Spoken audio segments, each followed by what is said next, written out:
Hello everyone, welcome to online study point.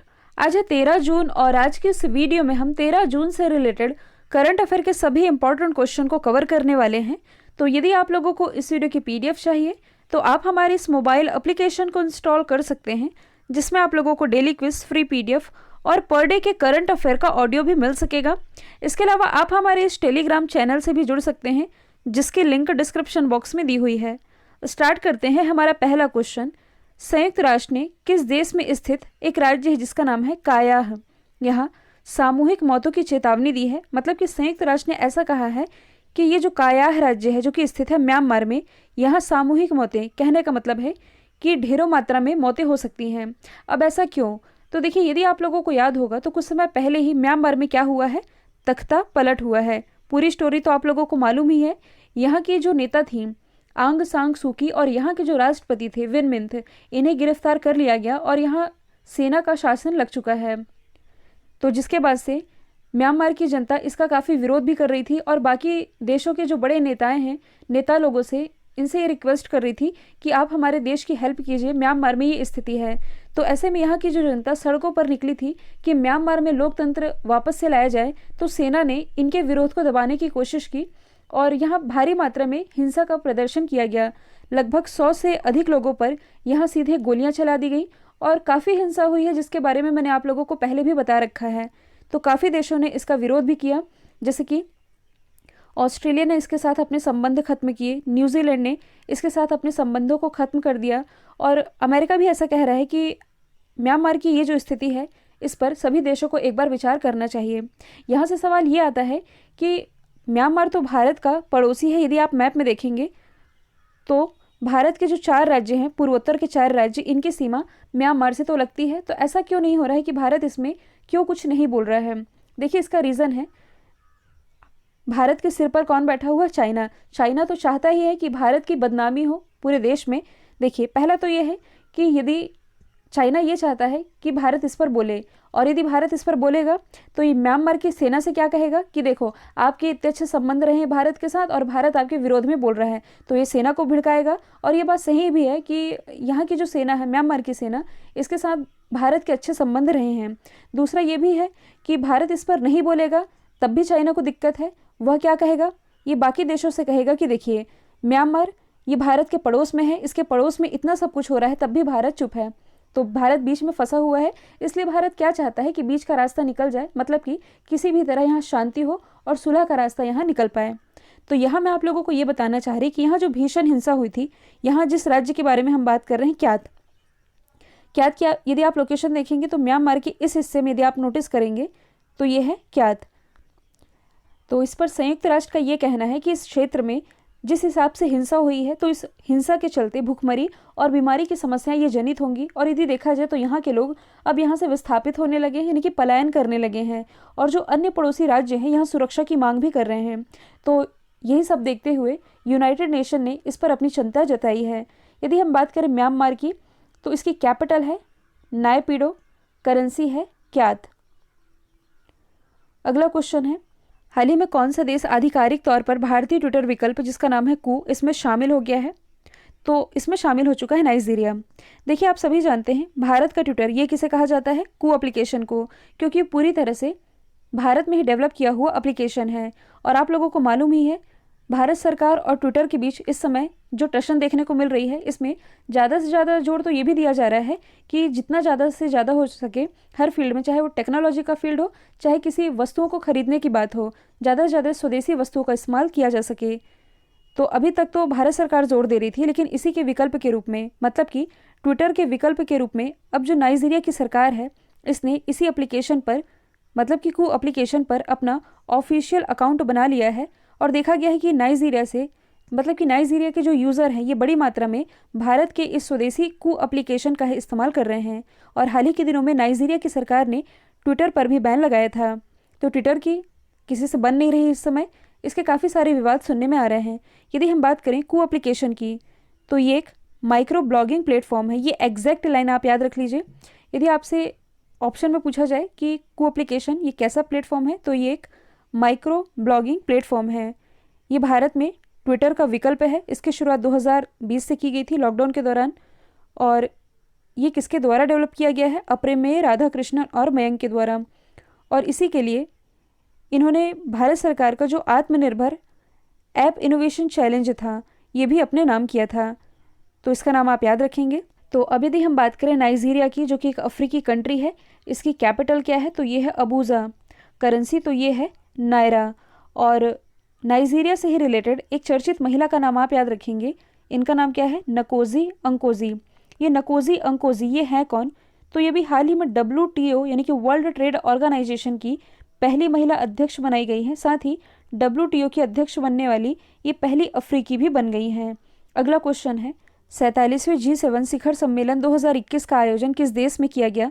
तो इस साल का ये जो 47वां G शिखर सम्मेलन रहा है ये ब्रिटेन की अध्यक्षता में आयोजित किया गया। यहाँ के जो प्राइम मिनिस्टर हैं बोरिस जॉनसन, ये इसकी अध्यक्षता करेंगे। और भारत तो इसका देश नहीं है, ग्रुप ऑफ 7 है, यानी कि 7 कंट्रीज़ का एक समूह है। भारत इसका मेंबर नहीं है, तब भी भारत को इस बैठक में आयोजित किया गया है। और इस बैठक में वैश्विक स्वास्थ्य सहयोग, अंतर्राष्ट्रीय सुरक्षा, ऊर्जा नीति और आतंकवाद जैसे मुद्दों पर चर्चा की जानी है। G7 यानी कि ग्रुप ऑफ 7 कंट्रीज़ ये दुनिया की 7 बड़ी विकसित और उन्नत अर्थव्यवस्था वाले देशों का एक समूह है। ये 7 देश कौन कौन से हैं? France, Germany, Italy, UK, Japan, America और कनाडा। इसका जो गठन है ये 1973 में जो तेल संकट हुआ था इसके बाद ये अस्तित्व में आया था। पहले तो इसे G6 के रूप में जाना जाता था, लेकिन 1976 में इसमें कौन शामिल हुआ? कनाडा, जिसके बाद से ये ग्रुप ऑफ 7 के नाम से जाना जाने लगा। अब इसी का मतलब कि इसी का जो आयोजन है ये किया जाना ब्रिटेन में। तो आप मैप में देख सकते हैं ब्रिटेन की लोकेशन। इसकी कैपिटल है लंदन। लंदन जो कि टेम्स नदी के किनारे बसा हुआ है। यहाँ की करेंसी अभी तो है पाउंड स्टर्लिंग, लेकिन जल्द ही ये अपनी एक डिजिटल करेंसी जिसका नाम है ब्रिट कॉइन ये लाने जा रहे हैं। ब्रिटेन ये यूरोपीय यूनियन से अलग होने वाला विश्व का पहला देश है। इसके अलावा क्लाइमेट इमरजेंसी लागू करने वाला ये विश्व का पहला देश बना है। साथ ही ब्रिटेन के द्वारा ये घोषणा की गई है कि आने वाले समय में मतलब कि 2030 से ये अपने देश में पेट्रोल और डीजल कारें बिल्कुल भी नहीं चलाएंगे। मतलब कि यहाँ पूरी तरह से ई वाहनों को बढ़ावा दिया जा रहा है प्रदूषण की समस्या से निपटने के लिए। अगला है, देखिए भारत की नदियों से रिलेटेड ये जो टॉप 100 इंपॉर्टेंट क्वेश्चन है आप लोगों के लिए अपलोड किए गए हैं। इसे आप जाकर के देख सकते हैं, लिंक डिस्क्रिप्शन बॉक्स में दी हुई है। फिर अगला क्वेश्चन है, अमेरिका के बाद किस स्पेस एजेंसी ने शुक्र ग्रह के अध्ययन के लिए मिशन भेजने की घोषणा की है? तो यदि आप लोगों को याद होगा तो हाल ही में जो अमेरिका की स्पेस एजेंसी है नासा, इसने शुक्र ग्रह के अध्ययन करने के लिए 2 मिशन भेजने की घोषणा की है। ये 2 मिशन कौन कौन से हैं? तो एक तो है दा विंची और दूसरा है वेरिटास, जो कि क्रमशः 2028 और 2030 में भेजा जाएगा शुक्र ग्रह में वहाँ अध्ययन करने के लिए। और सबसे पहले आप शुक्र ग्रह की यदि आप लोकेशन देखेंगे तो सन से आप देखेंगे यदि तो बुध, शुक्र, पृथ्वी, मंगल। मंगल ये तो चर्चे में है, इसके बारे में हम डिस्कस करते ही रहते हैं। पृथ्वी से पहले पड़ता है शुक्र, तो इसे तो पृथ्वी की जुड़वा बहन के रूप में जाना जाता है। मतलब यदि देखा जाए तो आकार और संरचना में काफ़ी हद तक ये पृथ्वी से मिलता जुलता है। इतनी सारी समानता होने के बावजूद ये जो शुक्र ग्रह है ये पृथ्वी से इतना भिन्न कैसे हो सकता है? कहने का मतलब है कि यदि पृथ्वी की जलवायु देखा जाए और शुक्र ग्रह की जलवायु देखा जाए तो ज़मीन आसमान का फ़र्क है। शुक्र ग्रह की जलवायु आप कह सकते हैं कि ये ग्रह इतना ज़्यादा गर्म है कि आग उगलता है और इतना ज़्यादा गर्म है कि ये शीशे को भी पिघला सकता है। तो इन दोनों ग्रहों में इतनी ज़्यादा भिन्नता कैसी हो सकती है, यही जानने के लिए अब जो ESA है यानी कि इसकी फुल फॉर्म बनती है यूरोपियन स्पेस एजेंसी। ये कोई एक देश की स्पेस एजेंसी नहीं है, इसमें टोटल 20 मेंबर कंट्री हैं। इसी के द्वारा इस ग्रह के अध्ययन के लिए एक मिशन भेजा जा रहा है और इसका नाम क्या होगा? तो इसका नाम होगा एना विजन। किस कंपनी के द्वारा दुनिया का सबसे लंबा अंडर सी केबल बनाया जाएगा?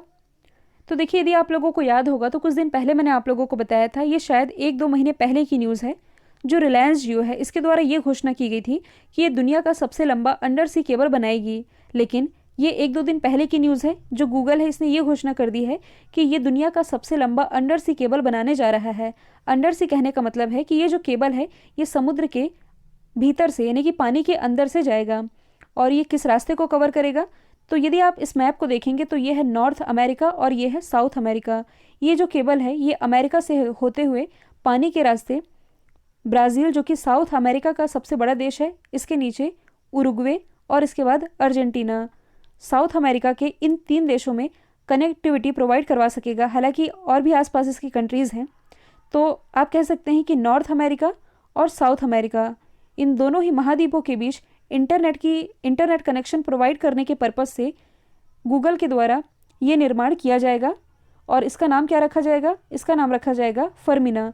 ये दुनिया की सबसे लंबी केबल होगी जो कि दक्षिणी अमेरिकी देशों तक गूगल की सेवाएं आसानी से पहुंचा सकेंगी। गूगल की यदि हम बात करें तो इसकी स्थापना हुई थी 1998 में। हेडक्वार्टर कहाँ स्थित है? कैलिफोर्निया, यूएसए में। और इसके जो सीईओ हैं ये कौन है? भारतीय मूल के सुंदर पिचई। और देखिए ऐसे आप और भी कुछ रिलेट कर सकते हैं, जैसे कि इंडिया के मैप में आप लोगों ने देखा होगा तमिलनाडु की जो राजधानी चेन्नई से अंडमान निकोबार के बीच ऑप्टिकल फाइबर केबल की लेन बिछाई गई है, जो कि ऐसे ही पानी के अंदर जाती है। इसका उद्घाटन प्राइम मिनिस्टर नरेंद्र मोदी जी के द्वारा किया गया था। अगला क्वेश्चन है, विश्व के सर्वश्रेष्ठ बैंकों की लिस्ट में कौन टॉप पर रहा है? तो दुनिया के सबसे सर्वश्रेष्ठ बैंकों की लिस्ट जारी की गई, जिसमें टॉप पर रहा है डीबीएस बैंक। डीबीएस जो कि सिंगापुर का एक बैंक है, इसने इस रैंकिंग में टॉप किया है। दूसरे स्थान पर केरल में स्थित सीएसबी बैंक, इसके बाद आईसीआईसीआई और एचडीएफसी बैंक का स्थान आता है। यदि हम बात करें स्टेट बैंक ऑफ इंडिया की, जो कि इस लिस्ट में 7वें स्थान पर बनी हुई है। अगला क्वेश्चन है, हाल ही में भारत के जैविक कृषि उत्पादों का निर्यात 2020-21 में कितने प्रतिशत बढ़ा है? तो ये भारत के लिए तो गुड न्यूज़ ही है, क्योंकि भारत में जो जैविक कृषि उत्पाद हैं इसके एक्सपोर्ट में बीते वर्ष 51% की बढ़ोतरी देखने को मिली है। अब ये जैविक कृषि उत्पाद ये होते क्या हैं? तो आप लोगों ने जैविक खेती के बारे में तो सुना ही होगा, यानी कि ऑर्गेनिक फार्मिंग के बारे में। ये होती क्या है? तो ये कृषि की वह पद्धति आप कह सकते हैं जिसमें कि रसायन और कीटनाशक इनका न्यूनतम इस्तेमाल किया जाता है, यानी कि ना के बराबर। और इस खेती के माध्यम से जिन प्रोडक्ट्स का उत्पादन होता है, जैसे कि जो फल या सब्जियां इसी जैविक खेती के माध्यम से उगाई जाती हैं, इन्हें हम जैविक कृषि उत्पाद कहते हैं। जैसे कि जैविक खेती लागू करने वाला भारत का पहला राज्य ये सिक्किम है, आप सभी जानते हैं। और अभी हाल ही में जो लक्षद्वीप है, लक्षद्वीप ये 100% ऑर्गेनिक का दर्जा पा चुका है सिक्किम के बाद। और इन जैविक कृषि उत्पादों के निर्यात में भारत ने बीते वर्ष यानी कि 2020-21 में तेल, खली, तिलहन, अनाज, बाजरे, मसाले आदि इनका एक्सपोर्ट किया है। देखिए बाजरे से आप लोगों को क्या याद आ रहा है? हाल ही में जो उत्तराखंड है, उत्तराखंड का जैविक बाजरा, इसका सप्लाई कहाँ किया गया है? तो इसका पहली बार सप्लाई किया गया है डेनमार्क को। तो ये एडिशनल तौर पर आप याद रख सकते हैं। अगला क्वेश्चन है, किस राज्य सरकार ने वृक्ष संरक्षण और संरक्षण अधिनियम 1975 में संशोधन करने का फैसला किया है? तो ऐसा फैसला भी हाल ही में महाराष्ट्र गवर्नमेंट के द्वारा किया गया है। और इस संशोधन से होगा क्या? तो इसके तहत शहरी क्षेत्र में ऐसे पेड़ जो कि 50 साल से ज़्यादा पुराने हैं, इन्हें हेरिटेज यानी कि धरोहर का दर्जा दिया जाएगा। तो पहली बात तो यह है कि इन वृक्षों को काटा नहीं दिया जाएगा, मतलब कि काटने यहाँ नहीं दिया जाएगा। और यदि किसी भी स्थिति में काटने की नौबत आती है तो जो भी व्यक्ति आवेदन करता है कि इस पेड़ को काटना ज़रूरी है, तो इन वृक्षों को काटने की भरपाई उस व्यक्ति को पहले करनी पड़ेगी, तब जाकर के वह पेड़ काट सकेगा। ऐसे कठोर नियम लागू कर दिए गए हैं महाराष्ट्र गवर्नमेंट के द्वारा।